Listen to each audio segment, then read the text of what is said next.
बिस्मिल्लाहिर्रहमानिर्रहीम। नाज़िया सुबह से मैं इकबाल जंजुआ। नाज़रीन, आज इतवार है और 27 अक्टूबर है। आज के दिन 3 अहम टॉपिक पे डिस्कस करेंगे, अपना तजिया देंगे। एक, वो कुदरत का इंतकाम कि कुदरत कैसे इंतकाम लेती है। दूसरा ये कि हुकूमत ने जो कैलकुलेशन की थी 26वीं गोरख धंधे की जो आइनी तरमीम हुई थी उसमें, और वो कैलकुलेशन कैसे गलत हो गई और अब हुकूमत के हाथ पांव कैसे फूले हुए हैं। और तीसरा ये कि ये भी कुदरत का इंतकाम देखें कि जो शख्स जिस चीज़ का किसी दूसरे को ताना देता था और जब वो ख़ुद उस हालात में पहुंचा तो किस तरह से वो भागा। अब ये बात करने का मकसद सिर्फ ये है नाज़रीन के बहुत से ऐसे जब कमेंट्स आते हैं मेरे व्लॉग पे या इस पे जो तजिया या तबसरा होता है, तो बेशक मुझे इससे कोई गरज नहीं कि आप देखते हैं या नहीं देखते, पसंद है या नहीं पसंद। बात सिर्फ ये है कि मुर्शिद लड़ नहीं सका पर चीखता रहा, खामोश रहकर जुल्म का हामी नहीं बना। बस ये जो बात है कि हम लड़ नहीं सकते, हमारे बस में कुछ नहीं है, चीखना चिल्लाना हमारे बस में है और वो हम चीख रहे हैं।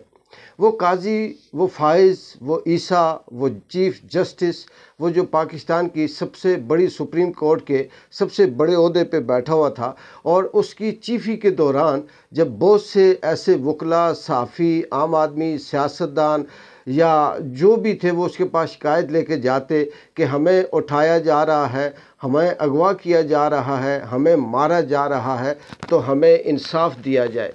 तो उसमें ये जो ईसा फाइज था, इसका जो जवाब होता था वो ये होता था, मोस्टली बड़ा मशहूर उसका ये जुमला था कि अगर आप किचन की हीट को बर्दाश्त नहीं कर सकते तो आप किचन छोड़ दें।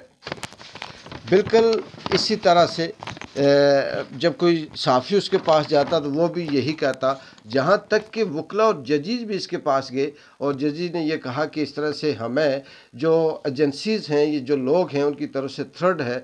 तो काजी का ये जवाब होता था कि अगर आप डरपोक हैं, अगर आप उनका मुकाबला नहीं कर सकते तो आप ये ओहदा छोड़ क्यों नहीं देते। वही फाइज ईसा, आज उससे ये सवाल है कि ये तो वो लोग थे, चाहे साफ़ी हों, सियासतदान हों, वकला हों, जज हों या आम आदमी हों, इन्होंने सहा, ये किचन में रहे, गर्मी को बर्दाश्त किया, हीट को बर्दाश्त किया, कुछ मर गए, कुछ पागल हो गए, लेकिन भागे नहीं।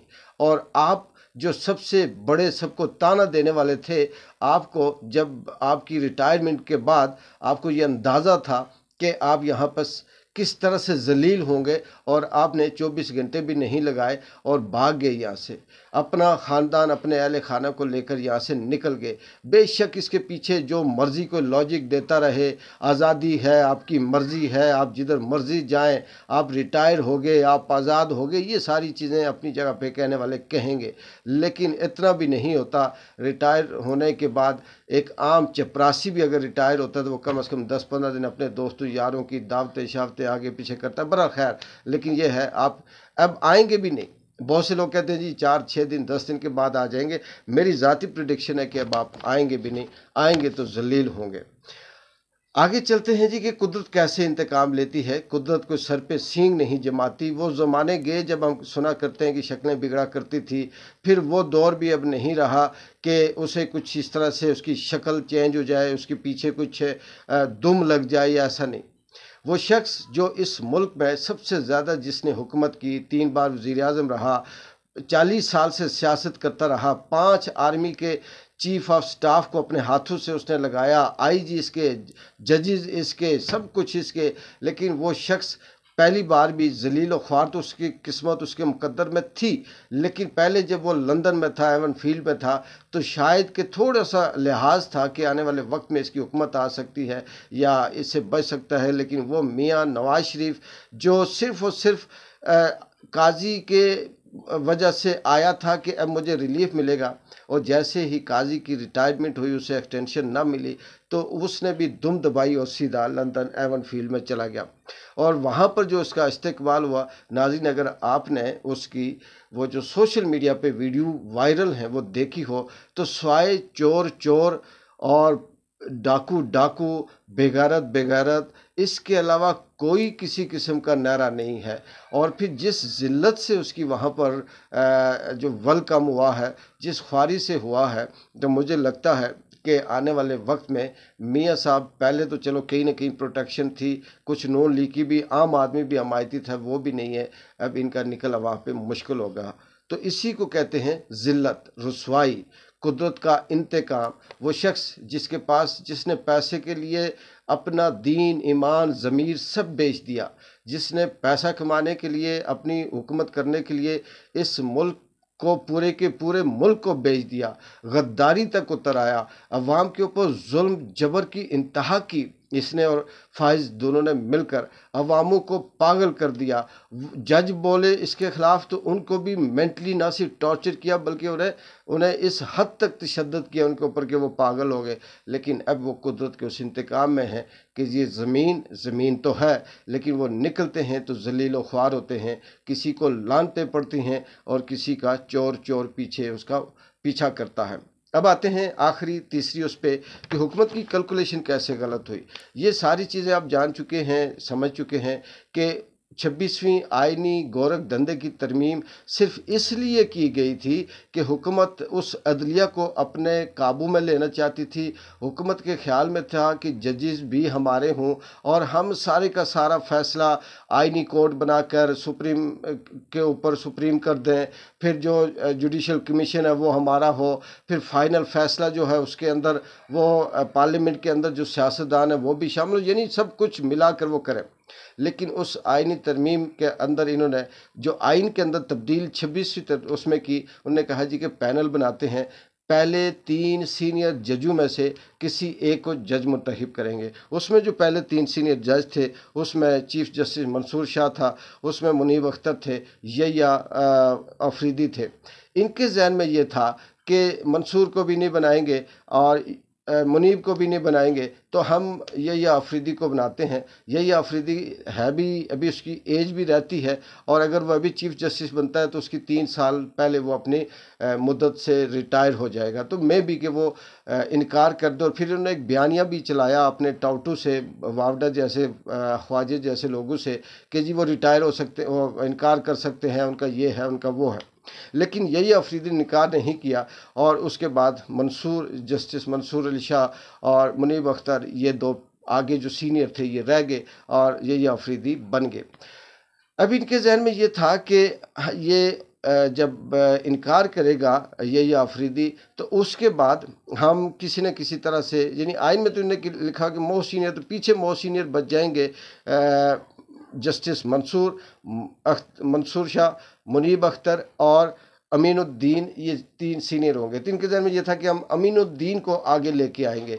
लेकिन वहाँ पर ये इनसे गलती ये हुई, कैलकुलेशन में जो गलती है वो ये हुई कि इनके जहन में कहीं ये कैलकुलेशन गलत होगी कि सीनियर में 3 का पैनल होगा और उसमें से जो तीनों में से जो इंतखाब जिसका किया जाएगा, इंतखाब कौन करेगी? पार्लियामेंट करेगी, या वो जो इनका पैनल होगा वो करेगा।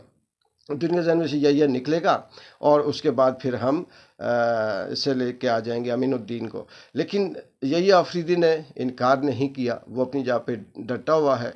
बेशक बहुत से लोग कहते हैं कि उसे इनकार कर देना चाहिए, साफ जस्टिस के हवाले से अदलिया के रूल्स के पुराने सारे रिकॉर्ड ख़त्म हो जाएंगे, या वो सीनियरिटी का जो एक तरीका सिलसिला था वो उसे नुकसान पहुंचेगा। लेकिन हुकूमत ने जब देखा कि अगर इसने इनकार नहीं किया, तो अब उसके बाद फिर अगर इनकार करता है तो बारी तो जस्टिस मंसूर शाह की आती है, उसे हमने बनाना नहीं है। तो इन्होंने फिर अपने टोल फैसल वावडा हो गया, ख्वाजा हो गए, या राना सना हो गए, या दीगर ये जो लोग हैं, इनसे टीवी पे बैठकर फिर एक बयानिया चलवाया कि ऐसा नहीं है, ऐसा है कि मंसूर और मुनीब ये रह जाएंगे, इनको बीच में से निकाल देंगे, तो अमीनुद्दीन और इसके पीछे जो 2 होंगे इनको आगे लेकर आएंगे और इनमें से सीनियर को सिलेक्ट करेंगे।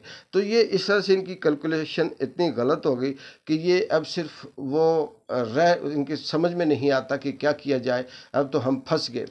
बात ये नहीं कि यही अफरीदी बहुत अच्छा है, फैसले देगा नहीं देगा। जाहिर सी बात है, ये निज़ाम है 70 सालों से।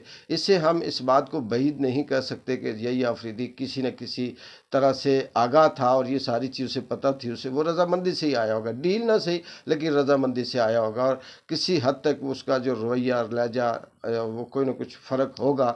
इतना नहीं है कि सारे का सारा वो कानून और आइन के मुताबिक करे, लेकिन चलें ये बात की बात है। लेकिन अब जो हुकूमत है वो 27वीं आइनी तरमीम की बातें कर रही है, तो कितनी शर्म की बात है, कितनी भोंडी बात है कि 4 दिन अभी हुए नहीं, आपने अपनी मर्जी से 26वीं आइनी तरमीम की, उसमें से आपके दिमाग मऊफ हो गए, बहुत सी ऐसी गलतियां छोड़ दी, आइन भी गया, कानून भी गया, इज्जत भी गई, आप भी बढ़ गए, आपका काम भी पूरा ना हुआ और अब 27वीं कर रहे हैं। 27वीं नहीं होगी। कुदरत क्योंकि आपको जलील करना चाहती है और जलील करेगी। आप जलील हैं, आप रजीम चेंज के तौर पे आए हुए हैं, आप हाइब्रिड हुकूमत हैं, आपके अंदर किसी किस्म की कोई अहलियत नहीं है, आपके हिस्से में सिर्फ जिल्लत रसवाई बचती है, वो अब है ही है। और देखते हैं कि आज तो छुट्टी है, कल से अगला जो हफ्ता है वो किस तरह से तब्दील होता है और उसमें कौन सी ऐसी चीज़ें सामने आएंगी जिसमें आपके हिस्से में मज़ीद ज़िल्लत रसवाई वो होगी और उसके बाद फिर वक्त किस तरह से बदलता है। एक बार जिन जो को इजाज़त दें, अल्लाह हाफिज़।